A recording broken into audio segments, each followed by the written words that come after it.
Dear students, Assalamu alaikum. Today we'll study about the structure of heart. So as in the previous lecture I have already given you introduction about the heart. So here I am going to tell you the heart of a mammal. Its size is of clenched fist. Okay, so like this one is the size of our heart, and the heart is present in the in the chest between the lungs. And you already know that a heart is towards the more towards the left side, and the heart, it is nearly conical in shape, and it has a double membrane around it which is called pericardium. Okay, for example, this one is the structure of heart, nearly the conical. So it has double membrane around it. So one membrane is just along with this heart, and second, these membranes are called pericardium, and between these membrane there is a fluid which is called pericardial fluid. The function of this fluid is to provide heart a friction free movement. So heart can contract, relax, so it can show a friction free movement due to this pericardial fluid. Okay, now I am going to tell you about the structure of heart. In case of human being, you already know 4-chambered heart is present. 2 upper chambers which are called auricles. Okay, so this is one chamber which is called right atrium or atria. This one is the left atrium or atria. Then ventricle are present. So auricles are smaller in size, ventricle are larger in size. So remember one thing, these chambers are totally separate from each other. This wall between auricles is called interauricular septum. The wall which is present between this wall which is present between ventricle is called interventricular septum. So this septum is basically separating these chambers. So oxygenated blood and deoxygenated blood, it prevent them from mixing. Okay, so these two are auricles. This one is right auricle, this one is left auricle, and this one is right ventricle, this one is left ventricle. The right side is containing deoxygenated blood, left side is containing oxygenated blood. Okay, so when from the whole body the blood come into this right side, from the lower body it comes through inferior vena cava. From upper head side it come through superior vena cava. So these are the largest vein, so it open here into through a hole into the right auricle.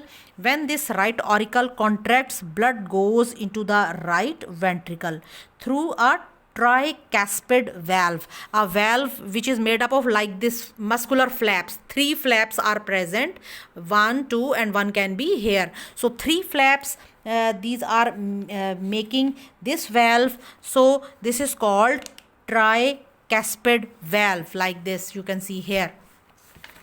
So here this valve is made by 3 flaps of muscles. Okay, so it is called tricuspid valve. When this auricle will contract, blood will go into the ventricle. Okay, when this ventricle will contract, so here the wall of ventricle is muscular. I am making this. Okay, so here what happened, this ventricle will contract, so blood will go from here into an arch. Arch is anything which is moving in a circular form. So it is an arch which is called pulmonary arch. Pulmonary, again I told you that pulmonary related to lungs. As this arch is moving towards the lungs, it is called pulmonary arch. And here it divides into 2 pulmonary veins. Okay, so it is pulmonary arteries. Here it divides because any vessel which is moving away from the heart is called artery. So it is pulmonary arch, and it divides into 2 pulmonary arteries which will take the blood to the lungs. Okay, so as I told you that in veins blood is moving with less pressure. Even here in the heart pressure is present, but still here valves are present to prevent backward flow of the blood. Okay, so here semilunar valves are present here, so blood can move it to prevent its backward flow. Okay, so what is happening from whole body, from lower body through inferior vena cava, from upper body through superior vena cava, blood is coming into the right atrium or right auricle. From right auricle, blood will go into the right ventricle, and between them a tricuspid valve is present. When this ventricle contracts, so this tricuspid valve will close at that time to prevent backward flow into the atrium, and it forces blood to go into this in this pulmonary arch, and these semilunar valve prevent the backward flow of the heart. Okay, then what happens from here, from the lungs, veins are coming from right and left lung. Two veins are coming which are called pulmonary, again I told you, related to lungs, pulmonary veins. Okay, these were pulmonary arteries. So arteries which are taking blood, anything which carrying blood away from the heart is artery. So these arteries, as they are taking blood to the lungs of both sides, so pulmonary arteries, and these veins are coming from the both lungs, so these are veins which are coming to the heart, they are called veins. So these veins are called pulmonary veins. So these from lungs, for example, here I am making a lung. So what happened from here, the blood is coming and that is containing oxygen in it. So oxygenated blood is coming through pulmonary veins. I told you that pulmonary veins are the only veins which carry oxygenated blood. Okay, then blood comes here into the left side, left auricle, and when left auricle contract, blood will go into the left ventricle through a valve which is called bicuspid valve. Bi mean two, here I told you tricuspid, here is bicuspid. It is made up of two muscular layers, so it is called bicuspid. So from here blood will come here into the left ventricle. When left ventricle contracts, so blood goes into the largest artery which is called aorta. Okay, even in 7th class you have read about aorta. This is the largest artery. Through blood is distributing into the whole body. Again here semilunar valves are present to prevent backward flow of the heart. So in this way we read about the structure of heart, its size, its shape, then its chambers, 4 chambers, 2 auricles, 2 ventricles, and when these auricles contract, blood will go into the ventricle, and to prevent backward flow, semilunar valves are present. Remember one thing, here you can see in the diagram from this aorta, first of all, here you can see yellow colors arteries which are coming into the heart, as heart is supplying blood to the tissues and muscles and all body parts. To every body part blood is supplied through this aorta. So blood is moving through this is containing oxygenated blood.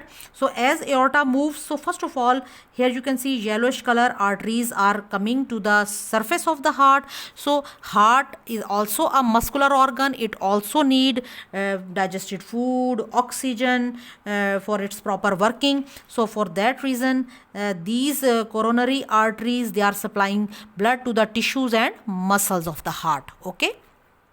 Okay, then from here blood is going to the upper parts of the body, into the head region through jugular veins, through jugular arteries. Then blood is going to the arm region. Then from here you can see aorta is moving, making a U-shape curve, and it is coming down here. Dorsal aorta it is making, and it is supplying blood to the whole lower body. So supplying blood to the whole body. Okay, remember one more thing which is very important, and that is that you can see here these two chambers, auricles, they are in smaller in size. Their muscles are not as thick as of ventricles. Why? Because they don't need much pressure to exert for the supply of blood, because these auricles will contract, so blood will go into the ventricle. So they don't need to exert much pressure, because ventricle, they are very close. As they will contract, blood will go into the ventricle.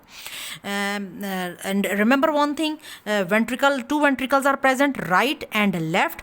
Right ventricle contracts with less pressure than the left ventricle. This one is left ventricle. Why? Because when right ventricle will contract, it's also thinner than this. The wall of left ventricle is more thick than the right one. Why? Because when right ventricle has to contract, blood has to go to the lungs.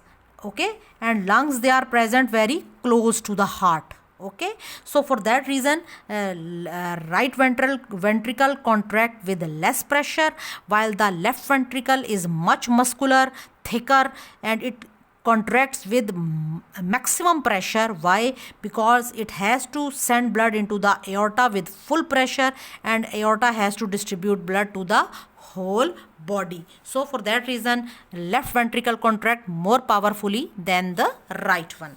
Okay, one more thing is about mode of action of heart. I have already told you along with the structure, that how heart is working. Both auricles will contract, blood will go into the ventricle. Both ventricle will contract. From the right side, blood will go into the pulmonary arch, and then into pulmonary arteries, and then to the lungs.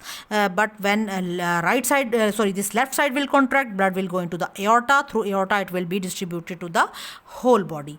So both auricles contract simultaneously, mean together. Both ventricle will contract simultaneously, mean both they will contract together and supply blood to the upper portions or other body parts.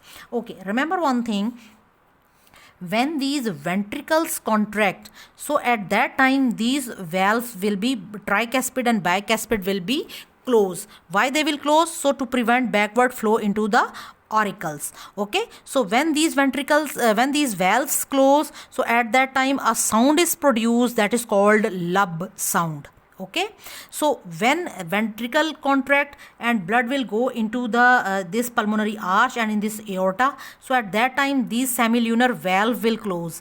They will close to prevent backward flow into the ventricle, and when these valves close, at that time a dub sound is produced. So when we check blood pressure of a person with stethoscope, so at that time you can find a sound lub dub lub dub lub dub. That is basically due to the close when these valves close, so that sound is produced at that time. Okay, when ventricle close, so here you can see, when ventricle contract, here you can see when ventricle contracts, so this period of ventricular contraction is called systole. Okay, at that time with full pressure, blood will move into the aorta. So this period of ventricular contraction is called systole, and the pressure of blood at that time is called systolic pressure, or pressure mean the blood pressure which is called at that time, that is called a systolic blood pressure.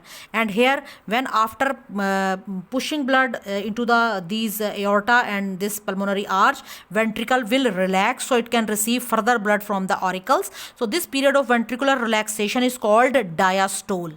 Okay, so this systolic and diastolic blood pressure, this systolic or diastolic movement, or you can say this ventricular contraction is called systolic, its relaxation is called diastolic.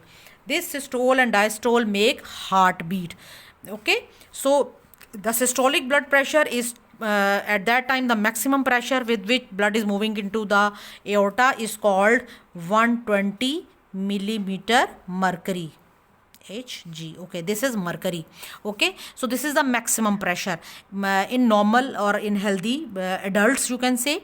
And the period of ventricular relaxation, when this ventricle relax, that is nearly 80 millimeter mercury, but it is again different. So you have seen, maybe you know that our normal blood pressure is 120/80. This 120 is the systolic period of ventricular contraction at the time when the ventricle is you can say exerting maximum pressure on this aorta. So this is period of ventricular contraction, and when the heart or ventricle relax, so that is called diastolic. So this diastolic and systolic is making a blood pressure, but it can be 120 to 140, it depending on the age. With age this pressure increases, and this can be from 75 to 85 or sometime 90. So also along with the age, and blood pressure is person to person is, or with family wise it is different. Okay. So when you have to measure, you can measure the blood pressure of a person with stethoscope or the pressure instrument which is used for this, for measuring of the blood pressure. For example, this one, it is called sphygmomanometer. So through it you can measure the blood pressure of a person. So normally we measure this from the upper arm of a person. So why from the upper arm? Because aorta is moving from the heart, and at that time aorta is containing the maximum pressure, so we can measure that pressure from the arm of a person. Okay, so this movement of as a ventricle contracts and relaxes, then contracts. So in a wave like contraction, this blood is moving in the body, and this wave like manner, the movement of blood is called pulse. So by measuring the pulse, we can measuring the heartbeat, and normal pulse rate or heartbeat of a person is 70 times per minute. But if someone is relaxed, so it can be different. If someone is running, so it can be more. So it depends on the situation and also on the age of a person. So even athletes, they have low blood pressure, and in anger one can have the higher blood pressure. So blood pressure can be different and different times. So in this way we can measure the blood pressure of a person. So I told you about the structure of heart, its working, blood pressure and the pulse. So you will watch this video carefully and also read from the book, and if you have any problem you can ask. Okay, thank you. Allah Hafiz.